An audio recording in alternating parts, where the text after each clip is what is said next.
Assalamualaikum girls, hope you all are fine and good.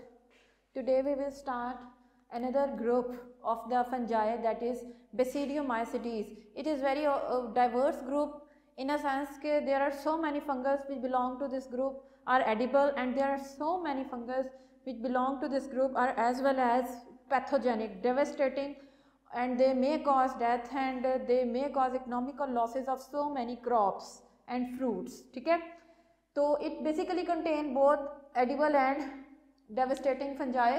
Edible में बहुत सारी mushrooms आ जाती हैं, डेवस्टेटिंग में रस्ट और स्मट, बहुत ही नोटोरियस किस्म की फंगसेस हैं ये, जो कि बड़े वाइड रेंज पे जो है वो कॉर्न और क्रॉप फील्ड, ये जो आपकी वीट वगैरह है, इनका जो है वो डिस्ट्रक्शन करती हैं. ठीक है, इनमें से एक जो है वो आज हम पढ़ेंगे भी, दैट इज स्मट फंजाई. ठीक है, it also include bracket and shelf fungi. ये जब भी किसी ट्री के साथ या सबस्ट्रेट्स के साथ ग्रो करती हैं तो इस तरीके से ये शेल्फ की तरह ग्रो करती हैं.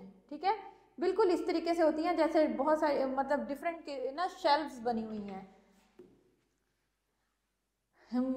इनका जो रिप्रोडक्टिव स्पोर है, जैसे एस्कोमाइसिटीज में स्पोर एस्कोस्पोर था, इस तरह बेसिडियोमाइसिटीज ग्रुप में जो स्पोर है दैट इज बेसिकली बेसिडियोस्पोर.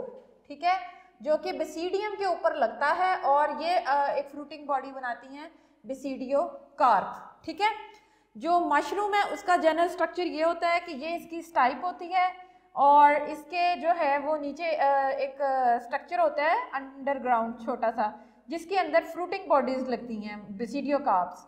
और जो अपर स्ट्रक्चर है उसको हम, जो कैप है उसको हम पाइलियस बोलते हैं. उस पाइलियस के नीचे, जैसे आपके अम्ब्रेला के नीचे वो वायर्स लगी होती है ना अम्ब्रेला के फ्लोरा को सपोर्ट करने के लिए, इसी तरह इसके नीचे भी बिल्कुल अम्ब्रेला की तरह यूँ लॉन्ग स्ट्रिप्स लगी हुई होती हैं जिन्हें हम गिल्स बोलते हैं.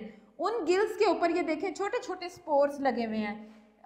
ये जो छोटे छोटे स्मॉल स्ट्रक्चर हैं गिल्स के ऊपर, इनको हम बसीडिया कहते हैं. और इन बसीडिया के ऊपर ये बसीडिया है और इस बसीडिया के ऊपर ये स्पोर लगे हुए हैं.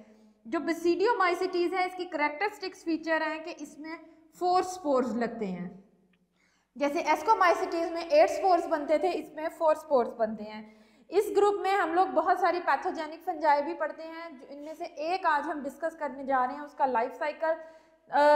जो आपकी है ना रस्ट फंजाई, उसको हम पक्सीनिया ग्रैमिनी कहते हैं, जो कि आपकी बहुत सारी क्रॉप्स की डिस्ट्रक्शन करती है. अस्टिलैगो ट्रिटिकी, गंदम का जो साइंटिफिक नेम है Triticum aestivum, as it caused disease of Triticum aestivum, that's why this fungus name है Astilago triticum. ठीक है, तो ये बेसिकली हम जो इसका लाइफ साइकिल पढ़ने जा रहे हैं वो है अस्टिलैगो ट्रिटिकी का, और ये एक डिजीज कॉज करेगी ट्रिटिकी एस्टिवम गंदम के अंदर, वीट के अंदर. ठीक है, लाइफ साइकिल में आपको बताती हूँ बेसिकली होता क्या है. सबसे पहले होता है ये देखें, पहला step, kernel membrane breaks, teliospore blown away by the air. जो आपके सीड प्रोड्यूस होते हैं कर्नल्स, उनके अंदर ये इसके माइसीलियम प्रेजेंट होते, इसके स्पोर्स प्रेजेंट होते हैं, और जो स्पोर उस कर्नल के अंदर प्रेजेंट होते हैं उसे हम कहते हैं टीलियोस्पोर. ठीक है, जो इन्फेक्टेड स्पोर हैं, जो बेसिडियोस्पोर हैं, उनको हम इस केस में टीलियोस्पोर कहते हैं.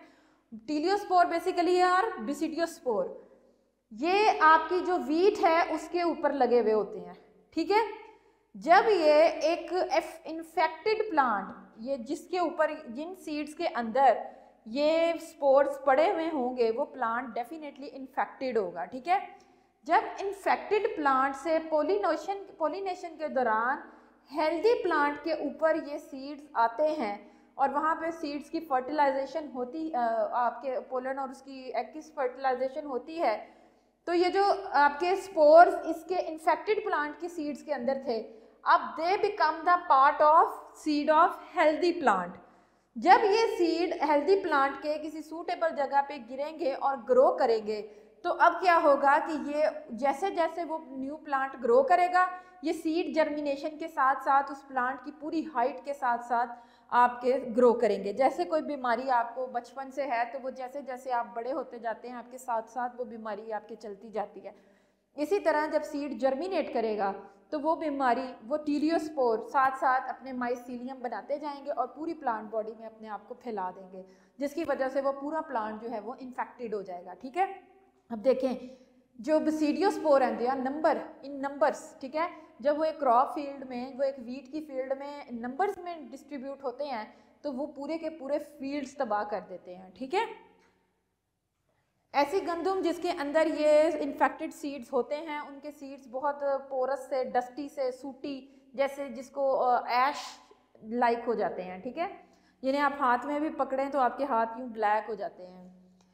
अच्छा, तो पहला स्टेप ये था कि ये इन्फेक्टेड प्लांट से हेल्दी प्लांट पे ट्रांसफ़र हुआ। अब हेल्दी प्लांट का सीड जिसके अंदर अब ये इनकॉर्पोरेट हो गए हैं, जब वो ग्रो करेगा तो क्या होगा, teliospore germinate on the flower and dikaryotic hyphae form. Dikaryotic hyphae का क्या मतलब है कि हर हाइफी डाइन्यूक्लिएटेड होगी, ठीक है। अब उसके बाद क्या होगा कि जब ये मज़ीद आगे अपने सीड प्रोड्यूस करके जर्मिनेट करने शुरू करेंगे तो mycelium invade part of the embryo, ये एम्ब्रियो का पार्ट बन जाएगी। देखें जब एग और स्पर्म मिलते हैं जाइगोट बनता है, जब जाइगोट आप डेवलप होता है तो वो एम्ब्रियो बनाता है, ठीक है। अब यंग प्लांट का जो एम्ब्रियो बना है, ठीक है, जो यंग प्लांट का एम्ब्रियो बना है ये टीलियोस्पोर्स ने उसके अंदर अपने माइसीलियम बना दिए हैं। अब जैसे ही ये एम्ब्रियो जर्मिनेट करेगा, इसकी एपिकोटाइल और हाइपोकोटाइल डेवलप होगी जिससे रूट और शूट निकलेगी, तो ये रूट्स में भी, शूट्स में भी, लीव्स में भी हर तरफ माइसीलियम ट्रांसफर करेंगे, ठीक है। जब ये जर्मिनेट हुआ सीड तो क्या हुआ, mycelium become dormant in embryo of the kernel. अगर तो आपने सीड सो कर दिया है गंदम का जिसके अंदर ये प्रेजेंट है तो ये जर्मिनेट करने के साथ साथ अपने आप को ग्रो करेंगे। लेकिन अगर आपने सीड को जर्मिनेट नहीं किया, जैसे आपने सेव कर लिया है कि जब मौसम आएगा तब जर्मिनेट करेंगे, तो ये सीड में डोरमेंट होके पड़े रहेंगे। लेकिन जैसे ही आप सीड सो करेंगे, सीड जर्मिनेट करेगा, ये फौरन उसके साथ साथ अपनी ग्रोथ शुरू कर देंगे, ठीक है। 6 स्टेप पे क्या होता है कि जब जर्मिनेशन होती है ना छोटे से एम्ब्रियो की, तो उसके ऊपर एपिकोटाइल से शूट और स्मॉल लीव्स निकलते हैं और जो हाइपोकोटाइल है अंडर द ग्राउंड उससे आपकी रूट्स निकलती हैं। ये जो छोटा सा बिल्कुल पौधा होता है ना जिसकी छोटी छोटी रूट, शूट और लीफ होती हैं, इसको हम यंग सीडलिंग बोलते हैं, ठीक है। अब जैसे ही ये यंग सीडलिंग डेवलप होगी, ये इसके छोटे छोटे से लीव्स हैं और ये इसकी रूट्स डेवलप हो रही हैं। जैसे ही ये एम्ब्रियो से यंग सीडलिंग बननी शुरू होगी, mycelium invade young seedling, mycelium उस पूरी यंग सीडलिंग के अंदर फैल जाएगी। 7th स्टेप पे क्या होगा कि अब देखें वो young seedling Aahista Aahista grown up हो रही है और बड़ा प्लांट बन रही है। जैसे जैसे प्लांट ग्रो अप होता जाएगा, ये वैसे वैसे प्लांट की रूट, स्टेम, लीफ हर पोर्शन में फैलती जाएगी, ठीक है। और जब ये पूरी तरह से अपने आप को इन्वेड कर देगी उस प्लांट के अंदर, तो क्या होगा कि ये दोबारा से अपने स्पोर्स बनाएगी जिसे टीलियोस्पोर्स कहेंगे। अब ये पौधा जिसके अंदर ये ग्रो की हुई है उसको हम इन्फेक्टेड प्लांट कहेंगे। दोबारा ये इन्फेक्टेड प्लांट से किसी हेल्दी प्लांट पे सीड पोलन आएंगे, फर्टिलाइजेशन होगी, सीड बनेगा, एम्ब्रियो बनेगा और दोबारा से ये साइकिल रन होगा, ठीक है।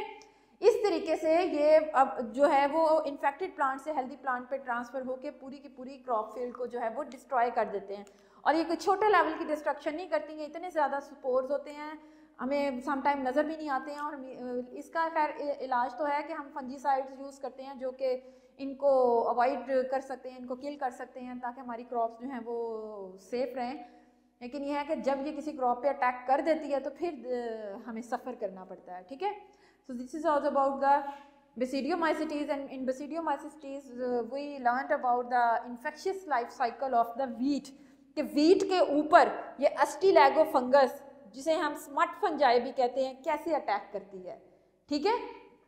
जो पक्सीनिया ग्रैमिनी है जिसे हम रस्ट फंजाई कहते हैं, इसे हम रस्ट इसलिए कहते हैं क्योंकि ये जब प्लांट के ऊपर ग्रो करती है ना तो अपने रस्टी कलर के, ऑरेंज कलर के स्पोर्स देती है।